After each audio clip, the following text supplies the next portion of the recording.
maisha magumu, shida tupu, wabebeshwa dunia nzima. Unapapasa hapa na pale bila kupata msaada.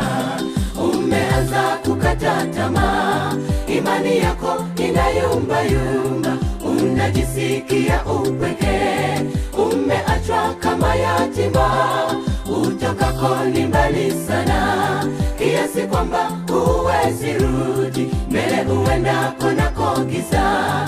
Umekosa matumaini, magumu shida ya kupata ya ndugu ni ya muda kidogo, kama yasikutenganisha na yule rafiki wa kweli. Hebu itegemee ahadi yake, kwamba atakuwa nawe hata kwenye wakati huwa mgumu.